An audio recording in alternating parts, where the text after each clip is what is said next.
सभी महिलाओं से मैं आज एक बात करना चाहती हूँ। सफ़ेद पानी की प्रॉब्लम औरतों में बहुत ज़्यादा हो रही है।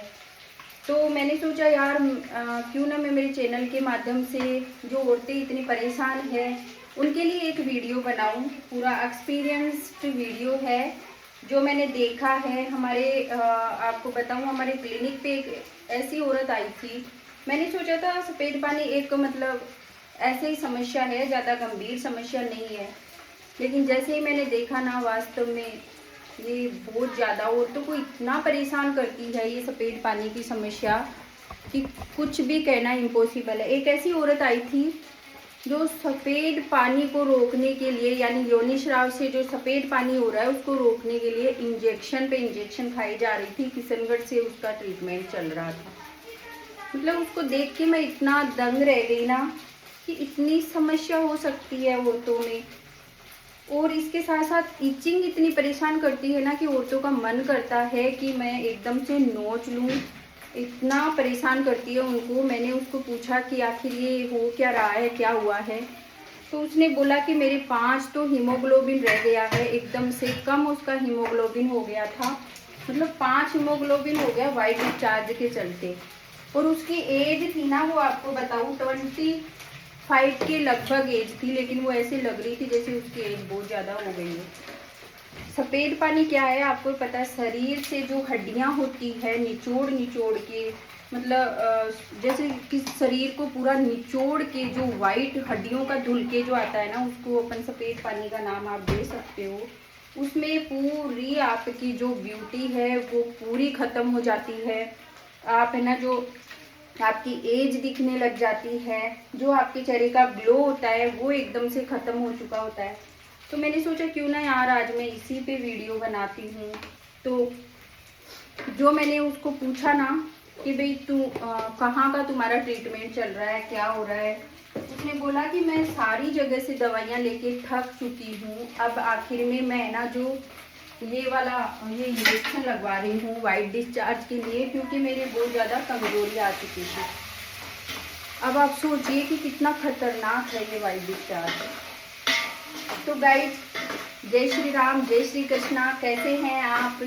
Welcome my channel all is well Anaya. तो एक बात बताऊं क्या, आप जो भी मेरे वीडियोस देख रहे हो ना, अगर आपके काम का ये वीडियो नहीं होना तो प्लीज़ कम से कम 90% ऐसी औरतें हैं जो सफ़ेद पानी से जूझ रही हैं, और ये वीडियो उन तक प्लीज़ आप ज़्यादा से ज़्यादा शेयर कर दीजिएगा अगर आपके ये प्रॉब्लम नहीं है तो आपको बताऊं, देखो सफ़ेद पानी में है ना, औरतें सब कुछ करके थक जाती है। कोई कोई तो कहता है कि आप है ना जो किसकी अजवाइन की धूनी दो, तो अजवाइन की धूनी भी देती हैं, ठीक है। उससे क्या होता है ना कि आपके जो अच्छे बैक्टीरिया होते हैं ना, मतलब अच्छे तो क्या, ख़त्म तो नहीं होंगे, लेकिन जैसे वो धुआं जाएगा तो अच्छे के साथ में गंदे के साथ में जो अच्छे बैक्टीरिया होते हैं वो भी ख़त्म हो जाते हैं। तो ये अजवाइन की धूनी वगैरह यूट्यूब पे देखती हैं औरतें कि अजवाइन की धूनी दें, हम दें, है ना। तो ये काम आप बिल्कुल भी नहीं करें, आपको बता दूँगी। दूसरा आपको बताऊँ ना एक चीज़ और, वीवोस होता है ना, सबसे ज़्यादा खतरनाक होता है वीवोस। तो आप वीवोस तो कभी भी इसमें यूज नहीं करें। वीवोस टीवी में बताते हैं, आप डॉक्टर से दवाई लोगे ना, प्राइवेट डॉक्टर से, वो आपको क्या कहेगा कि वीवोस यूज करो। तो आपको वीवोस बिल्कुल भी यूज नहीं करना है, सही बता रही हूँ मैं। वीवोस से वही जो मैंने बताया ना, अजवाइन से जैसे धुनी जाती है, अच्छे बैक्टीरिया भी ख़त्म हो जाते हैं, तो उसी प्रकार से है। वीवोस से आपकी जो अंदर की वेजाइना है ना, वो एकदम से ड्राई रहने लगेगी। और वेजाइना एक ऐसी चीज़ है जिसमें आप जिसका पीएच बना हुआ रहना चाहिए, वो एकदम से मतलब हमेशा गिल्ली रहती है, इसलिए जो बैक्टीरिया ना वो जल्दी से ख़त्म नहीं होते हैं वेजाइना के। पहला कारण तो ये है। तो वीवोस आप कभी भी यूज नहीं करें, जहाँ तक मैं आपको सलाह देती हूँ ना, नहीं करना चाहिए आपको। हालांकि मैं कोई इतनी बड़ी डॉक्टर नहीं हूँ, डॉक्टर तो मैं हूँ ही नहीं, आपको पहले मैं बता दूँ, लेकिन जो एक्सपीरियंस मैंने लोगों से लिया है ना, वो आपके साथ में मैं शेयर करने वाली हूँ। और इचिंग के लिए आपको बताऊँ क्या, इचिंग से हमारे क्लिनिक पे है ना, कम से कम भी 15 औरतें ऐसी आती होगी जिनके ये इचिंग की प्रॉब्लम है। और ये ज़रूरी नहीं है कि ये आपकी है, एक एज पे ही है। इचिंग की प्रॉब्लम जो एज है, जिनकी मतलब यूट्रस निकल चुका, सॉरी, जो जिनकी एज हो चुकी है ना, बड़ी बड़ी औरतें होती है, उनके भी इचिंग की, वो भी बेचारी शर्माती हुई ऐसे बोलती है, डॉक्टर साहब के कन तो काई जावा में माने शर्म आवच है, और इचिंग की बहुत ज़्यादा प्रॉब्लम हो रही है, मतलब बहुत खुजली।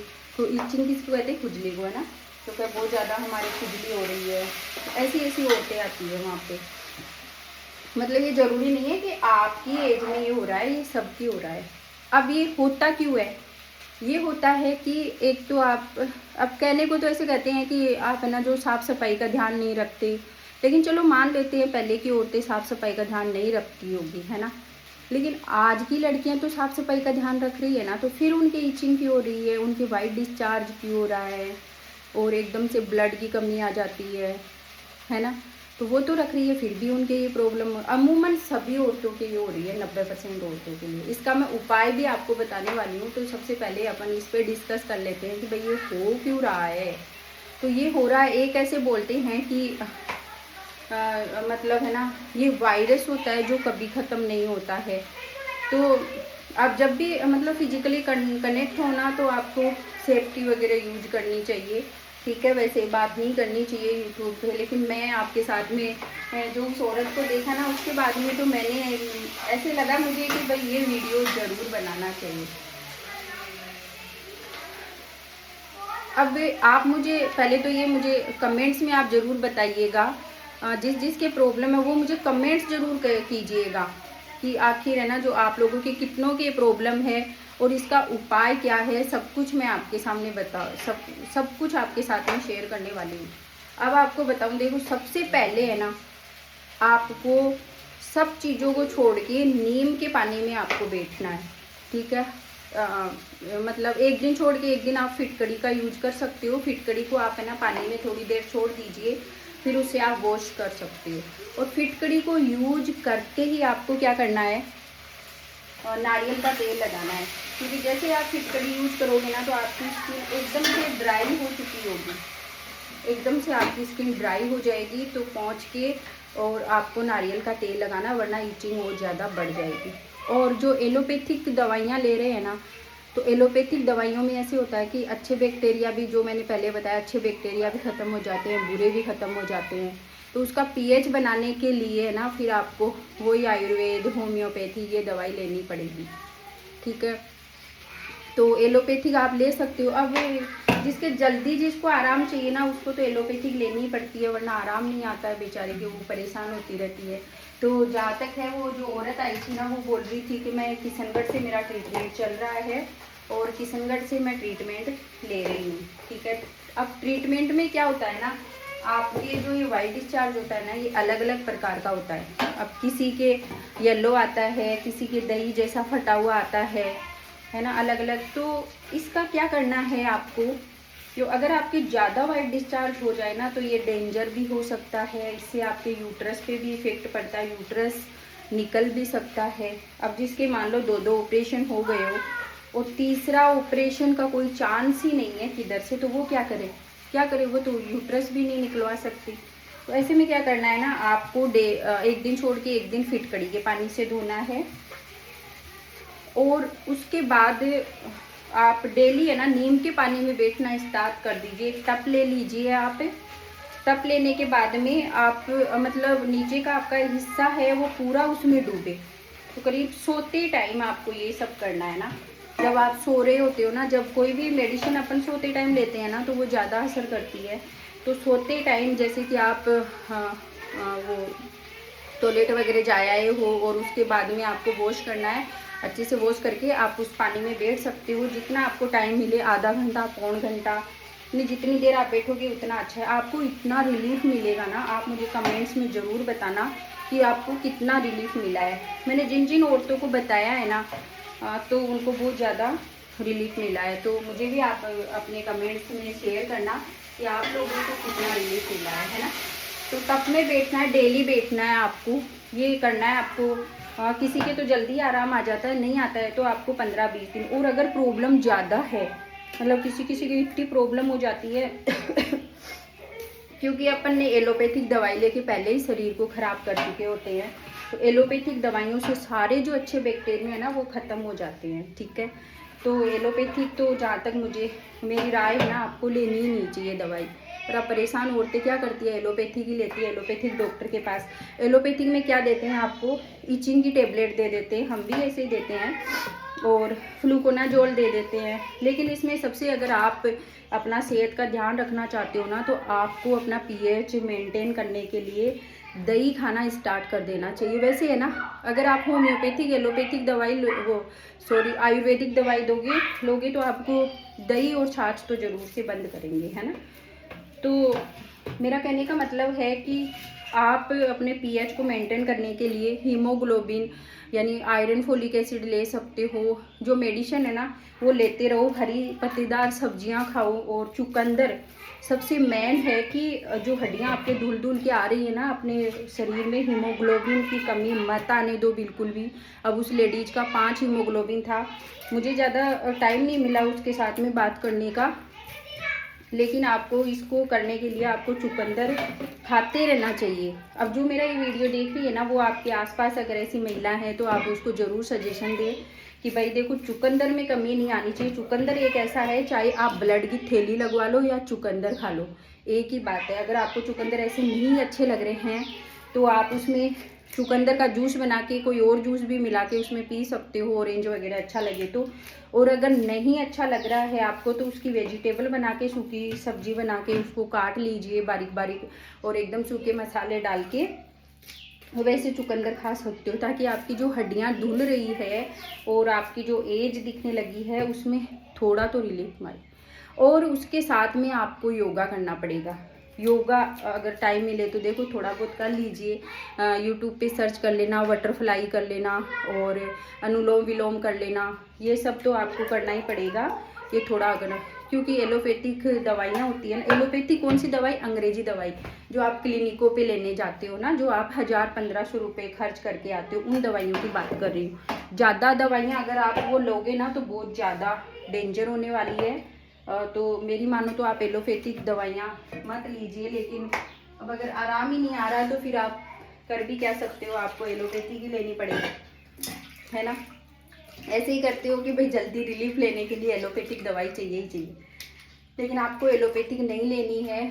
आप दवाई लीजिए या तो होम्योपैथिक या फिर आयुर्वेद। हाँ, एलोपैथिक आप साथ साथ में ट्राई कर सकते हो, ले सकते हो, है ना। एलोपैथिक भी आप चालू रख सकते हो, इसमें वो रोक टोक नहीं है कि भाई आप एलोपैथिक नहीं लो, क्योंकि जल्दी से आयुर्वेद है ना इतना वो है कि बहुत धीरे धीरे असर करता है, ठीक है। और धीरे असर करता है ना, ऐसे में तो आपको ऐसे लगेगा कि आप एकदम से इतनी इचिंग होएगी। और अगर एलोपैथिक नहीं लोगे, साथ में आयुर्वेद ही चलती रहेगी, तो आपको ऐसा लगेगा भाई एकदम से मैं तो नोच लूँ, इतनी ज़्यादा आपकी इचिंग होती रहेगी। तो इसके लिए ना आप एलोपैथिक चालू रख सकते हो। किसी के मन में ये सवाल भी आ रहा होगा कि है ना, जो कि मैडम एलोपैथी आयुर्वेद के साथ में एलोपैथिक लेते हैं, किसी किसी महिला होती है ना, एलोपैथ के साथ में हम वो दवाई ले नहीं दे, रिएक्शन हो जाएगा, ऐसा कुछ नहीं है। आपके कौन सा डिस्चार्ज है, डॉक्टर कौन सा लिख रहा है, तो आप फ्लूकोनाजोल आई थिंक अच्छी है, इचिंग रुक जाती है, लियोसिट्रीजन आप उसके साथ में ले सकते हो, दोनों दवाइयाँ। तो वो दोनों लेके और इसके साथ में आप आयुर्वेद चालू कर दीजिए। और एक वो शीशम के पत्ते होते हैं, उसका जूस बना के भी आप पी सकते हो। शीशम का जूस अगर आपको भा रहा है तो वो आप पी सकते हो, ठीक है। आयुर्वेद में बताते रहते हैं कि शीशम का। और एक शतावरी चूर्ण है ना, अभी तो गर्मियाँ चल रही है, सर्दियों में आप शतावरी चूर्ण चालू कर दीजिए, महिलाओं के लिए टॉनिक है बहुत ज़्यादा अच्छा वाला, ठीक है। और उपाय आपको बताऊं, नीम के पानी में मैंने बता दिया आपको कि नीम के पानी में आपको बैठना है, आपको है ना जो खट्टी चीज़ें नहीं खानी है। खट्टी चीज़ों से आपके इतने बैक्टीरिया बढ़ जाएंगे ना कि आप सहन नहीं कर पाओगे। अचार नहीं खाना है आपको, तली हुई चीज़ें नहीं खानी है, बिल्कुल भी नहीं खानी है तली हुई चीज़ें, ठीक है। मिर्च मसाले एकदम लाइट रखना है। और अभी तो गर्मियाँ चल रही है, तो जैसे आयुर्वेद दवाई ले रहे हो तो वो तो आपकी छाछ दही बंद करेंगे, तो आई थिंक छाछ दही बंद रखो तो सबसे बेस्ट, अगर ज़्यादा प्रॉब्लम है तो जो जैसे धनिए का भी आप यूज कर सकते हो, सिंघाड़े हैं उनका भी आप यूज कर सकते हो, यानी जो ठंडी तासीर है ना वो चीज़ आप ले सकते हो। और ठंडी एक गोंद कतीरा, गोंद कतीरा सबसे बेस्ट है। उसको है ना आप रात भर 2 गोंद कतीरे की डली लेनी है। आपको मैं बताऊं कैसा होता है गोंद कतीरा, मेरे पास यहाँ पे है नहीं। 2 आपको गोंद कतीरा किसी भी परसाने की जो परचूनी की दुकान होती है ना, वहाँ से आप गोंद कतीरा बोलोगे 10-20 रुपए का आएगा, खूब सारा आ जाएगा। उसमें आपको 2 डली लेनी है। उसको रात भर पानी में भिगा दीजिए ना, थोड़े से पानी में फूल के इतना सारा हो जाएगा। फिर उसमें आपको जो धागे वाली मिश्री है ना, वो ले लीजिए। धागे वाली मिश्री लेके और आप गोंद कतीरे का दिन भर आपके ठंडक रहेगी, लेकिन वो पानी मांगता है तो पानी ज़्यादा से ज़्यादा यूज करें।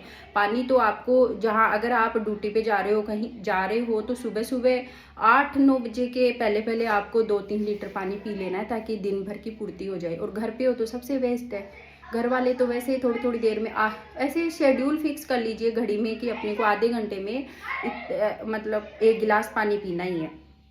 ज़्यादा पियो तो और अच्छी बात है, लेकिन 1 गिलास पानी आपको पीना ही है। गोंद कतीरा मैंने आपको बता दिया, मैंने धनिया आपको बताया है, और मैंने सिंघाड़े आपको बताया है। मैंने बताया है कि आपको तली हुई चीज़ें बिल्कुल अवॉइड करनी है, बिल्कुल नहीं खानी है। आपको खट्टी चीज़ें नहीं खानी है। खट्टा अचार है, खट्टी केरी की सब्जी है, और भी खट्टी चीज़ें बहुत सारी होती है, तो वो आपको नहीं खानी है। दूसरी है पनीर, यानी दूध से बनी हुई जो भी चीज़ें है ना भाई साहब, वो आपको नहीं खानी है। ठीक है, बिल्कुल बंद रखनी है। जब तक आपका वाइट डिस्चार्ज बंद नहीं हो जाता है तब तक आपको।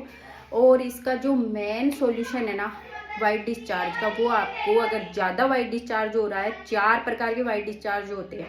पहला वाला है तो वो नॉर्मल है, मतलब नॉर्मल है, वो लड़कियों में भी होता है, सब में होता है वाइट डिस्चार्ज। ठीक है, वो ज़्यादा डेंजर वाला नहीं होता है। सेकंड वाला थोड़ा कम, लेकिन जो 3rd 4th है ना, वो डेंजर वाले होते हैं। दही जैसा फटा हुआ सा होगा और स्मेल आना शुरू हो जाएगी, तो ये थोड़ा डेंजर है। बहुत ज़्यादा मात्रा में आता है, ऐसे लगता है इचिंग होती है, ऐसे लगता है नोच ले एकदम से। तो वैसा वाला डेंजर है। तो इसके लिए क्या है ना, आपको स्वाब टेस्ट कराना ज़रूरी है। तो आप एक बार स्वाब टेस्ट करा लीजिए डॉक्टर से, कि डॉक्टर साहब हमें स्वाब टेस्ट करने दीजिए। मतलब प्राइवेट एलोपैथिक में ही होगा स्वाब टेस्ट एक बार। ठीक है, फिर आप स्वाब टेस्ट कराने के बाद में आप आयुर्वेद या होम्योपैथिक दवाई आप चालू कर सकते हो। सबसे बेस्ट देखो, मुझे तो है ना सबसे अच्छा रिजल्ट लगता है होम्योपैथी का, क्योंकि मैं अभी किडनी स्टोन है मेरे, तो 4 किडनी स्टोन, तो मैं तो होम्योपैथिक लेती हूँ। होम्योपैथिक मैं हर चीज़ में होम्योपैथिक ही लेती हूँ, और मुझे अच्छी लगती है दवाई। और दूसरी बात, होम्योपैथिक से है ना जल्दी से रिकवर भी हो जाता है और लेने में भी आसानी होती है। तो अगर आपके पास आयुर्वेद है, सबसे बेस्ट ऑप्शन होता है आयुर्वेद का। आयुर्वेद नहीं है तो आप होम्योपैथिक ले सकते हो। ठीक है, स्वाब टेस्ट आपको कराना है। स्वाब टेस्ट होता है, अब आप कहोगे यार स्वाब टेस्ट क्या होता है। स्वाब टेस्ट होता है, आप डॉक्टर के पास में जाओगे, वो आपको टेस्ट लिखेगा, उसमें आपको रुई के फोए से वो टेस्ट करते हैं अपने लैब में। तो वो ऐसे बताते हैं भाई आपके कौन सा वायरस पनप रहा है, तो जो वायरस आपके पनप रहा है ना, उसकी वो मेडिसिन देते हैं। ठीक है, तो उसके अकॉर्डिंग आपकी मेडिसिन आपको लेनी है। जहाँ भी आयुर्वेद दवाई ले रहे हो आप, अच्छा डॉक्टर हो कहीं पे, तो उससे स्वाब, डॉक्टर साहब को कहना कि सर हमें स्वाब टेस्ट कराया है और ये वाला मेरे वायरस है और इसका हमें इलाज करना है। ठीक है, पहला तो ये हो गया। और एक आपको खाली पेट सुबह उठते ही इलायची को छील लीजिए सुबह खाली पेट एकदम से। 2 इलायची आपको डेली चबा के खानी है, और फिर ऊपर से आप पानी पी लीजिए। ठीक है, ये लगातार करना है जब तक आपको नहीं आराम आए। और मैंने बताया आपको फिटकड़ी के पानी से धोना है। फिटकड़ी के पानी से धो के आपको नारियल तेल जरूर लगाना है, वरना नारियल तेल नहीं लगाओगे तो फिर आप मुझे गालियाँ निकालोगे कि ये मैडम ने क्या बता दिया, हमारे तो और ज़्यादा फटा सा हो रहा है। वैसे भी फिटकड़ी है ना जो सबसे बेस्ट होता है ना, तो फिटकड़ी से धो के फिर नारियल तेल लगा लीजिए। टप में आप बैठिए, मैंने कई लेडीज़ों को बताया है, और टप वाला तो इतना इफेक्टिव है ना कि उन लेडीज़ों के आराम भी आया है। ठीक है, तो टप में बैठ जाइए, और इसके साथ में आप एलोपैथिक दवाई आयुर्वेद के साथ में चालू रख सकते हो, ऐसा कोई कुछ नहीं है। तो आप साथ में जब तक नहीं आराम आए तो कर भी क्या सकते हैं यार, चालू तो रखना ही पड़ेगा ना। ठीक है, खट्टी चीज़ें बिल्कुल नहीं खानी है। तो ये जो एक्सपीरियंस था ना, मैंने आपको बता दिया है। हीमोग्लोबिन एकदम कम हो जाता है, तो हीमोग्लोबिन की आप कमी मत आने दीजिए। मेन जो कारण ऐसे बताते हैं कि ये हीमोग्लोबिन की वजह से होता है, लेकिन मुझे तो ऐसे लगा नहीं हीमोग्लोबिन की वजह से होता है, क्योंकि कुछ लेडीज़ों को मैंने देखा है जिनका 13-14 हीमोग्लोबिन है, फिर भी उनके वाइट डिस्चार्ज हो रहा है, बहुत ज़्यादा मात्रा में हो रहा है, इचिंग हो रही है। तो ऐसा कुछ नहीं। हाँ, लेकिन इससे ब्लड है ना बहुत ज़्यादा कम हो जाता है, झुर्रियाँ आने लगती है, एकदम से बूढ़े से लगने लग जाते हैं ना, खुद को ही ऐसे फील होता है, क्योंकि विटामिन सी नहीं ले पाते हो एकदम खट्टी चीज़ें। तो जब तक है खट्टी चीज़ें तो आपको बंद ही करनी पड़ेगी। साथ में अनुलोम विलोम बटरफ्लाई आप देख लीजिएगा यूट्यूब पे, बटरफ्लाई कैसे करनी होती है, तो बटरफ्लाई कीजिएगा, साथ में अनुलोम विलोम, ये 2 एक्सरसाइज कीजिएगा। और इसके साथ ही वीडियो अच्छा लगा हो तो लाइक शेयर सब्सक्राइब जरूर कर दीजिएगा। ऐसा कोई नहीं है कि आप एलोपैथिक दवाई लेते रहो और आपके आराम आ जाएगा, बिल्कुल नहीं आएगा। एलोपैथिक ले लो, साथ में आप आयुर्वेद या होम्योपैथिक को भी अपनाओ, देखो तब आपके आराम आएगा। खट्टी चीज़ें बंद रखो और मतलब गंदी बातें सोचो मत, एकदम से अवॉइड करो, गुस्सा बिल्कुल मत करो, चिड़चिड़ा, हार्मोन्स इम्बैलेंस हो जाते हैं इससे, तो गुस्सा आने लगता है, चिड़चिड़े से रहते हो आप, तो एकदम से मन को शांत रखे, जो अच्छा लगे वो सुने, गाने सुने, म्यूजिक सुने, जो आपको अच्छा लगे वो करें, ताकि आपका मूड फ्रेश हो। जितना मूड फ्रेश होगा ना उतने ही आपका वाइट डिस्चार्ज कम होगा। गोंद कतीरे का सेवन आप आज से ही कर दें अगर आप वीडियो देख चुके हो तो, ठीक है। तो वीडियो को लाइक शेयर और सब्सक्राइब जरूर कर दें, धन्यवाद। और आगे कौन सी आपकी समस्या है ये ज़रूर आप कमेंट्स में बताइए, ताकि मैं उस पर भी वीडियो बना सकूं। ओके, धन्यवाद, बाय बाय, टेक केयर।